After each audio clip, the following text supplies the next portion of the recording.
Hello, good morning children. Welcome to our Hindi creation. बच्चों, आज मैं आपको आपकी पाठ्यपुस्तक वसंत भाग 3 का दूसरा पाठ, जिसका शीर्षक है लाख की चूड़ियां, बताने जा रही हूँ। ठीक है।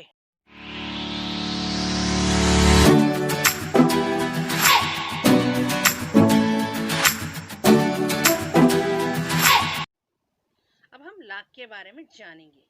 लाख एक ऐसा पदार्थ है जो किरिया नामक एक कीट यानी कीड़ा है।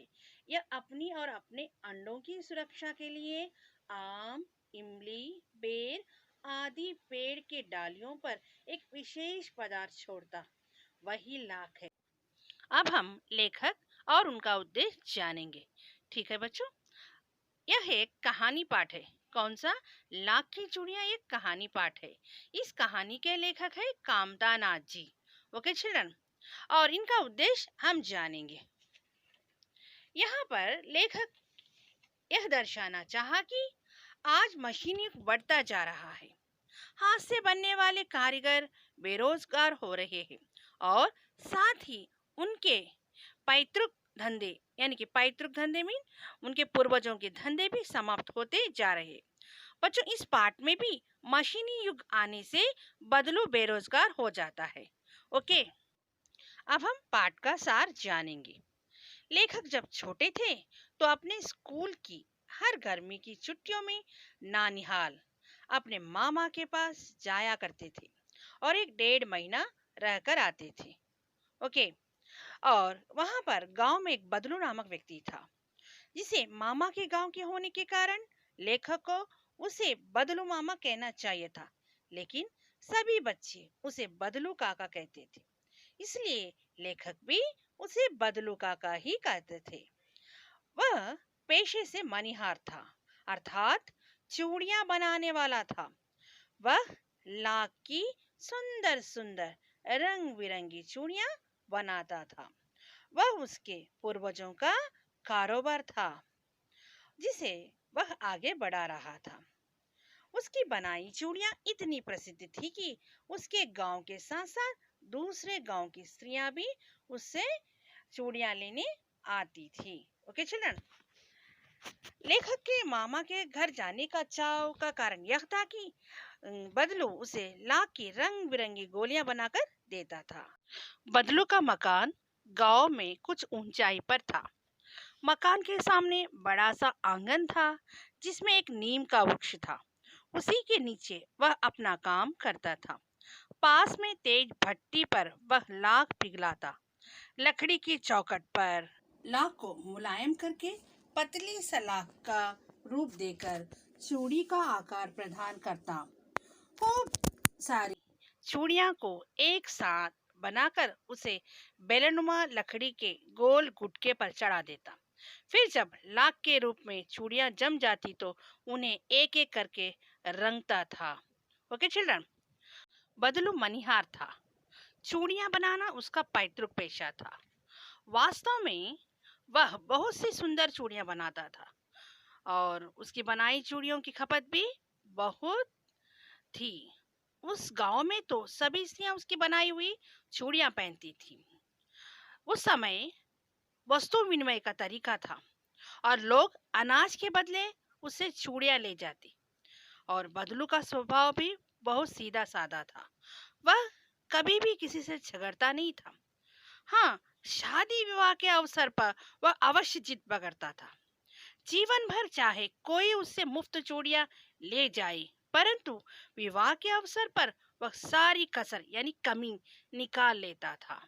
आखिर सुहाग के जोड़े का महत्व ही और था। लेखक के मामा के यहाँ किसी लड़की के विवाह पर जरा सी किसी बात पर बिगड़ गया था और फिर उसके मनाने में लोहे लग गए थे। लोहे लगना बहुत कठिनाई से मनाना, और विवाह में इसी जोड़े का मूल इतना बढ़ जाता था कि उसके लिए यानी बदलू के लिए उसकी घरवाली को सारे वस्त्र मिलते, ढेरों अनाज मिलता और उसको अपने लिए पगड़ी मिलती और रुपये जो मिलते सो अलग थी। ओके चिल्ड्रन, बदलू को एक बात से बड़ी चिढ़ थी। वह थी कांच की चूड़ियां।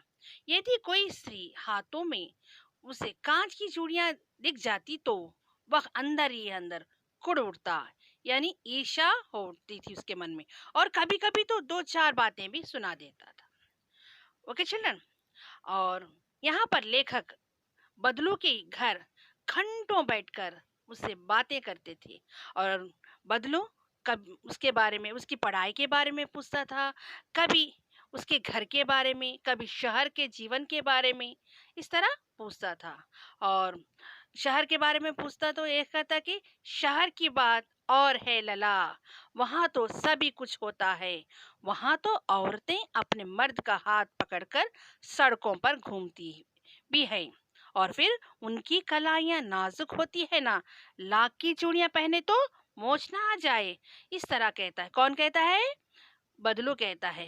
शहर की बातें करते हैं ना, शहर की बातें करते हैं करते वो हमारे जो लेखक है ना कहते हैं कि हमारे यहाँ, यानी अब हमारे शहर में तो क्या पहनते हैं स्त्रियां?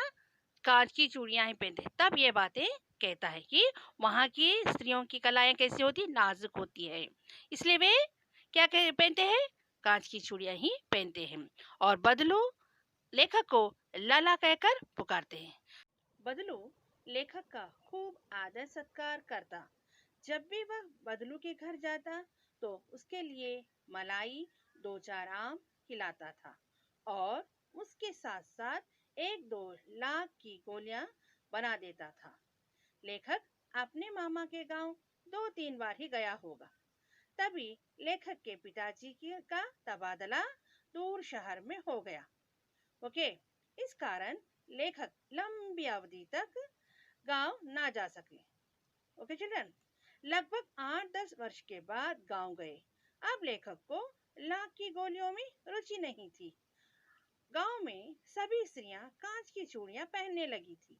एक दिन अचानक लेखक के मामा की बेटी आंगन में फिसलकर गिर गई।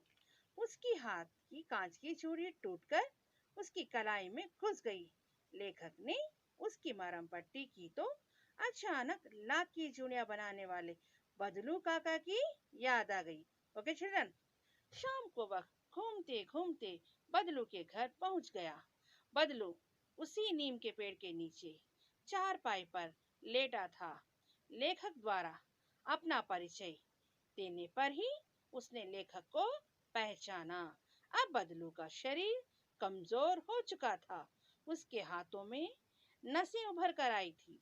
दमे की तरह, दमा में टीबी, खांसी भी थी। ओके, लेखक ने जब काका से उनके काम के बारे में पूछा तो उसने जवाब दिया कि काम तो कई वर्षों से बंद पड़ा है।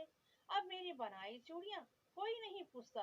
अब तो गांव-गांव में कांच की चूड़ियां का प्रसार हो गया है। फिर जो सुंदरता कांच की चूड़ियां में होती है वह लाख की चूड़ियां में कहाँ?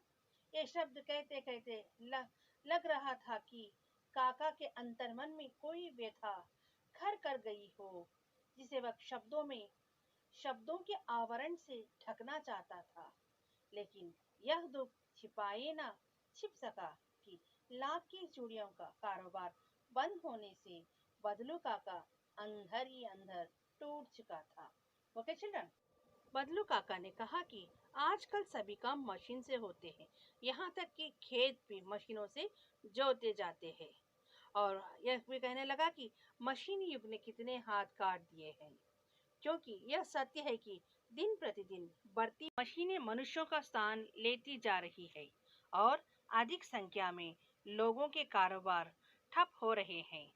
अमीर आदमी अधिक अमीर और गरीब आदमी अधिक गरीब होता जा रहा है। ओके चिल्ड्रन, जब लेखक की खातिरदारी करते हुए बदलू की बेटी रज्जो ने हथेली में आम लाकर लेखक की ओर बढ़ाया तो लेखक उसकी गोरी गोरी कलाइयों पर लाख की चूड़ियां देखकर ठिठक गया, अर्थात हैरान हो गया, क्योंकि बहुत सुंदर लग रही थी। क्या लाख की चूड़ियां? तभी बदलू ने कहा कि यह मेरी बनाई चूड़ियों का अंतिम जोड़ा है। जमींदार की बहन के लिए बनाया था, लेकिन सुहाग के जोड़े के केवल 10 आने दे रहे थे, इसलिए मैंने देने से इनकार कर दिया। इस तरह कहता है।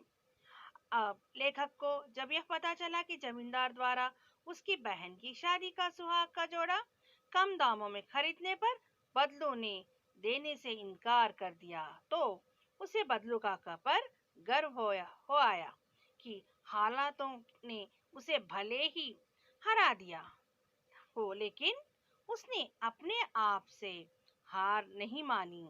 उसका व्यक्तित्व कांच की चूड़ियों की तरह टूटने वाला नहीं है, वह तो स्वाभिमानी है। तभी तो चूड़ियों के जोड़े को कम दामों में बेचकर उसने अपने नियमों को नहीं तोड़ा, भले ही जोड़ा ना बिका। समझे बच्चों? ओके, धन्यवाद।